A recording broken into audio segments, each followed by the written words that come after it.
L'info écho avec Capital.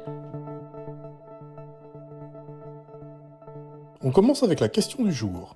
Ce mardi 28 mars, le leader de la CFDT, Laurent Berger, a proposé au gouvernement de mettre en place une médiation sur la réforme des retraites.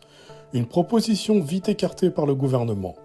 On n'a pas forcément besoin de médiation pour se parler, a affirmé le porte-parole du gouvernement, Olivier Véran. Quelle porte de sortie reste-t-il alors ? Pour Bernard Vivier, directeur de l'Institut supérieur du travail, il est encore possible de mettre en place un petit groupe d'experts chargés d'examiner la question. Retrouvez plus d'infos sur capital.fr. On enchaîne avec le mot du jour, cum-cum. Attaquées en bourse, les banques BNP Paribas et Société Générale sont désormais dans le viseur du parquet national financier.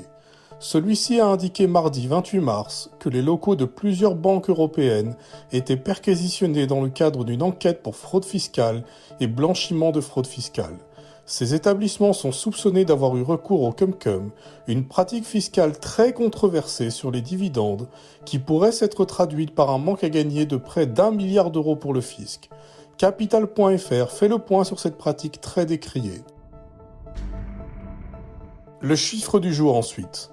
Lors d'un entretien sur une chaîne de télévision russe, Vladimir Poutine a annoncé que Moscou produira et modernisera plus de 1600 chars au cours de ces 3 prochaines années, une réponse aux envois d'armement vers l'Ukraine de la part des pays membres de l'OTAN.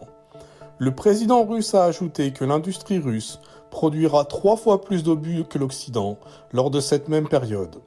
Le complexe militaro-industriel de la Russie se développe à un rythme très rapide, a ainsi soutenu Vladimir Poutine. Décryptage sur notre site. Et on termine avec l'info pratique. Sera-t-il bientôt plus simple d'obtenir le permis de conduire ? Ce lundi 27 mars, l'Assemblée nationale a adopté une proposition de loi en ce sens. Le texte prévoit entre autres de pouvoir utiliser son compte personnel de formation pour financer toutes les catégories du permis de conduire, et plus seulement la catégorie B ou les permis professionnels C et D, comme c'est le cas actuellement. Cette avancée pourrait s'accompagner d'éventuelles restrictions, comme l'impossibilité de mobiliser le CPF en cas d'interdiction ou de suspension de permis de conduire. Plus d'infos sur capital.fr. C'était l'info écho avec Capital.